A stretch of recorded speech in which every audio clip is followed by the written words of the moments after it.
혹시 성공의 비결이 우리가 흔히 생각하는 선한 의지나 겸손함 이런 게 아니라 오히려 내면에 숨겨진 어두운 본성을 아주 적극적으로 활용하는 데 있다면 어떠시겠어요? 좀 시작부터 도발적이죠? 굉장히 도발적이죠. 네. 근데 오늘 저희가 살펴볼 자료가 바로 그런 주장을 담고 있습니다. 간다 마사노리의 비상식적 성공 법칙이라는 책인데요. 부제가 돈과 자유를 보장하는 8가지 습관이에요. 아, 그 유명한 책이군요. 네, 저자 스스로도 내용이 너무 상식을 벗어나서 처음엔 출간을 망설였다고 할 정도니까요. 네, 그래서 오늘 저희의 목표는 이 책이 던지는 이런 도발적인 주장들, 이른바 비상식적인 방법들이 과연 정말 효과가 있는지, 그리고 그 이면에는 대체 어떤 원리가 숨어 있는지 한번 깊이 파헤쳐 보는 겁니다. 아마 기존의 성공학 책들이 좀 뜬구름 잡는 소리처럼 들렸던 분들이라면 오늘 이야기가 아주 흥미로울 거예요. 맞습니다. 저자가 아주 대놓고 이야기하거든요. 감사하라, 현실에 충실하라 이런 훌륭한 조언들은 이미 어느 정도 성공 궤도에 오른 사람들한테나 효과가 있다는 거죠. 아, 평범한 사람들에게는 와닿지 않는다. 네, 전혀요. 그래서 아주 현실적이고 어떨 땐 좀 냉혹하게 느껴질 수도 있는 그런 방법론을 제시합니다. 좋습니다. 그럼 가장 논쟁적인 부분부터 바로 한번 들어가 보죠. 성공은 악한 본성에서 비롯된다. 솔직히 이 문장만 들으면 좀 위험하게 들리거든요. 그렇죠. 우리가 보통 질투나 분노 같은 감정은 억누르라고 배우잖아요. 근데 이걸 연료로 쓰라니 자칫 성공하려다 좀 독선적인 사람이 되는 건 아닐까 이런 걱정도 들고요. 아주 중요한 주적이세요. 여기서 핵심은 그 악한 본성을 어떻게 정의하느냐 이겁니다. 책에서 말하는 건 범죄를 저지르거나 남한테 해를 끼치라는 의미가 전혀 아니고요. 아, 그런 건 아니군요. 네, 오히려 인간이라면 누구나 가진 하지만 사회적으로는 좀 부정적이라고 여겨지는 그런 강력한 감정의 에너지에 주목하는 거죠. 감정의 에너지요. 네. 예를 들면 저 사람을 이기고 싶다는 질투심, 최고급 차를 타면서 과시하고 싶다는 허용심, 또 나를 무시했던 사람들한테 본때를 보여주고 싶다는 그런 분노 같은 것들 말입니다. 아, 그러니까 그런 원초적인 욕망들이 사실은 엄청난 추진력을 가지고 있다 이런 말이군요. 바로 그겁니다. 세상을 이롭게 하고 싶다는 그런 착한 마음보다 저 사람보다 더 잘 살고 싶다는 마음이 단기적으로는 훨씬 더 강력한 동기가 될 수 있다는 이야기로 들리네요. 바로 그 지점입니다. 이 개념을 설명하기 위해서 저자가 제시한 돈과 마음의 4분면 매트릭스가 아주 유용해요. 아, 그 매트릭스요? 가로축이 돈, 세로축이 마음, 이런 건가요? 맞습니다. 정확해요. 이걸로 사람을 4가지 유형으로 나눌 수 있거든요. 한번 상상해 볼게요. 그럼 한쪽엔 돈은 없지만 마음은 풍요로운 사람, 흔히 말하는 청빈 한 유형이 있겠고, 그쵸? 최악은 돈도 없고 마음도 가난한 상태겠군요. 네, 책에서는 이걸 보통 사람이라고 부릅니다. 그럼 나머지 둘은 뭔가요? 나머지 둘은 돈은 많지만 마음은 공허한 불행한 부자, 그리고 우리가 궁극적으로 지향하는 돈도 많고 마음도 풍요로운 억만장자입니다. 대부분의 사람들은 그 보통 사람의 위치인 이 4분면에 있거든요. 근데 여기서 흥미로운 점은 대부분의 자기계발서가 이 2, 4분면에서 곧바로 4, 4분면으로 점프하라고 말한다는 거예요. 돈과 행복을 동시에 잡으라고요. 하지만 그게 말처럼 쉽지가 않죠. 사실상 거의 불가능에 가깝고요. 그렇죠. 그래서 이 책은 극히 현실적인 2단계 전략을 제시하는 겁니다. 2단계 전략이요? 네, 먼저 아까 말씀드린 그 악한 본성의 강력한 에너지를 연료 삼아서 어떻게든 3, 4분면으로 가라는 거예요. 3, 4분면이면 불행한 부자. 네, 불행하더라도 일단 부자의 영역으로 이동하라는 겁니다. 그리고 경제적 기반을 확실히 다진 후에 마음의 풍요로움을 찾아서 4, 4분면으로 나아가라는 거죠. 와, 이건 정말 파격적인데요. 보통은 열정을 쫓으면 돈은 따라온다 이렇게 말하잖아요. 맞아요. 근데 이 책은 정반대로 일단 돈부터 벌고 행복은 그 다음에 찾아라 이렇게 말하는 셈이네요. 근데 좀 걱정되는 게 그렇게 돈만 쫓다가 영원히 불행한 부자로 남게 될 위험은 없을까요? 아, 정말 날카로운 질문입니다. 저자도 그 위험을 알고 있어요. 그래서 이 방법은 어디까지나 초기 탈출 속도를 얻기 위한 일종의 로켓 연료 같은 거라고 강조합니다. 아, 초기 연료? 네,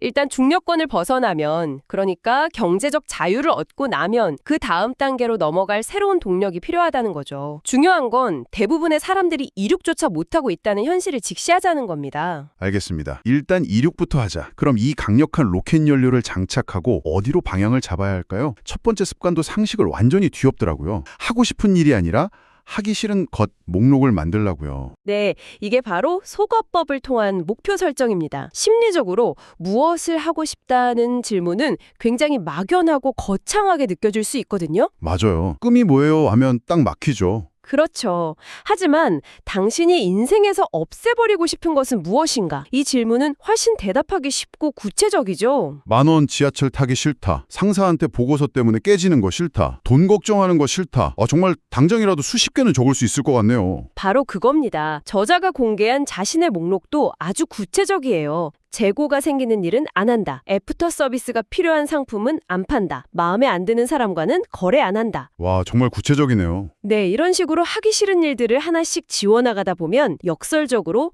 내가 정말로 원하는 삶의 모습이 선명하게 드러난다는 원리입니다. 이건 단순히 목표를 세우는 걸 넘어서 나의 사명이 무엇인지 발견하는 과정이 될 수도 있습니다. 방향을 정했으면 이제 그걸 실현시켜야겠죠. 책에서 목표를 종이에 적어라 라고 강조하는데 이건 사실 다른 자기계발서에서도 많이 하는 이야기잖아요. 맞아요. 이 책만의 특별한 점이 있나요? 설명하는 방식이 다릅니다. 단순히 적으면 이루어진다는 식의 신비주의적인 접근이 아니에요. 뇌과학의 원리를 빌려와서 아주 논리적으로 설명합니다. 뇌과학이요? 네, 우리의 뇌를 컴퓨터에 비유하는데요. 우리가 인식하는 의식은 모니터 화면이고 그 뒤에서 모든 걸 처리하는 거대한 잠재의식은 하드디스크와 같다고 보는 거죠. 흥미로운 비유네요. 그럼 목표를 종이에 적는 건 어떤 의미가 있는 거죠? 그건 잠재의식이라는 거대한 검색 엔진에 아주 명확한 키워드를 입력하는 행위와 같다는 겁니다. 일단 키워드가 입력되면 우리가 잠을 자는 동안에도 잠재의식은 그 키워드와 관련된 정보를 계속 수집하고 연결하고 해결책을 찾아내는 거죠. 와, 저자 본인도 수년 전에 그냥 이루어지면 좋겠다고 적어두었던 연봉 10배 달성, 대출받아 집 사기 같은 목표들이 어느새 자신도 모르게 모두 이루어진 걸 보고 소름이 돋았다는 일화를 소개하죠. 그냥 적기만 하면 되는 건가요? 아니면 여기에도 특별한 방법이 있나요? 물론 효과를 극대화하는 구체적인 방법이 있습니다. 첫째, 목표는 그 유명한 스마트 원칙에 따라야 하고요. 스마트 원칙, specific, 그러니까 구체적이어야 하고 네, 그리고 measurable, 측정 가능해야 하고요. 그냥 부자 되기가 아니라 2026년 12월 31일까지 순자산 10억 원을 달성한다처럼요. 네네. achievable, realistic, timely. 맞습니다. 그리고 둘째, 그걸 잠재의식에 가장 효과적으로 입력하는 골든타임을 활용해야 합니다. 골든타임이요? 네, 잠들기 직전하고 아침에 눈을 떴을 때 그때가 의식의 저항이 가장 약해지고 잠재의식의 문이 활짝 열리는 바로 그 시간이거든요. 아, 이때 목표를 소리내서 읽는 겁니다. 특히 나는 뭐뭐가 될 것이다가 아니라 나는 뭐뭐가 되었다 또는 나는 뭐뭐이다처럼 현재형이나 완료형으로 말하는 게 훨씬 효과적이에요. 이미 이루어진 것처럼? 네, 뇌는 현실과 상상을 잘 구분하지 못하니까요. 이미 이루어진 것처럼 명령을 내리는 거죠. 까주로 되뇌고 있습니다. 근데 여전히 어제의 저와 오늘의 저는 똑같은 사람이잖아요? 이건 마치 10년 된 구형 컴퓨터에 최신 고사양 게임을 설치하려는 것과 비슷한 느낌인데요. 결국 충돌하고 제대로 실행이 안 될 것 같거든요. 와우, 완벽한 비유입니다. 바로 그 문제를 해결하는 게 세 번째와 네 번째 습관이에요. 목표라는 새로운 소프트웨어를 실행하기 위해서 나 자신이라는 하드웨어를 업그레이드하는 구체적인 기술에 대한 이야기죠. 하드웨어 업그레이드라니 기대되는데요. 세 번째 습관은 바로 CPU를 교체하는 것, 즉 셀프 이미지를 바꾸는 겁니다. 셀프 이미지요? 네, 내가 나 자신을 평범한 직장인이라고 생각하는 한 연봉 10억이라는 목표는 내게 어울리지 않는 옷처럼 느껴져요. 그럼 잠재의식은 계속해서 그 목표를 거부할 겁니다. 낮은 사양의 CPU로는 고사양 프로그램을 돌릴 수 없는 것과 똑같군요. 바로 그거죠. 근데 셀프 이미지라는 게 그렇게 쉽게 바뀌나요? 나는 오늘부터 대단한 사람이다. 이렇게 마음먹는다고 정말 그렇게 되지는 않잖아요. 이건 그냥 근거 없는 자신감이나 정신승리 아닐까요? 좋은 지적입니다. 그래서 책에서는 아주 구체적인 도구를 제시해요. 바로 나만의 직함을 만드는 겁니다. 직함이요? 네, 저자 자신도 처음에는 친절한 마케팅 컨설턴트라는 평범한 직함을 썼다고 해요.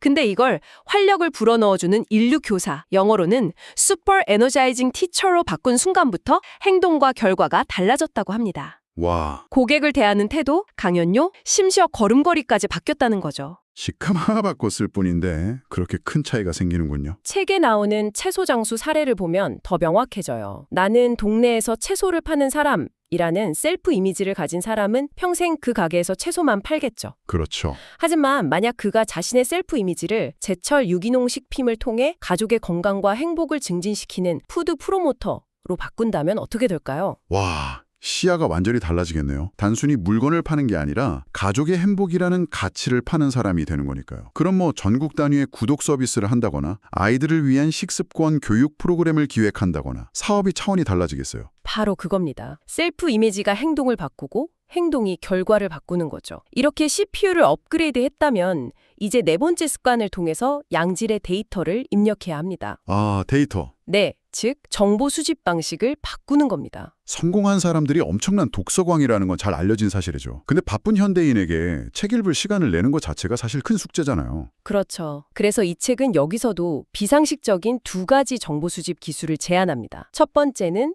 자투리 시간의 완전한 활용, 바로 오디오북입니다. 아, 오디오북. 네, 출퇴근 시간, 운전하는 시간, 운동하는 시간을 전부 학습 시간으로 바꾸는 거죠. 여기서 중요한 건 반복해서 듣는 거예요. 반복을 통해서 긍정적이고 유용한 정보가 잠재의식에 각인되면 나도 모르게 자리 잡고 있던 부정적인 사고방식이 서서히 교정되는 효과가 있습니다. 두 번째 방법은 정말 호기심을 자극하더라고요. 포토리딩이라는 건데 책을 글자로 읽는 게 아니라 페이지 전체를 사진처럼 찍어서 뇌에 저장한다고요?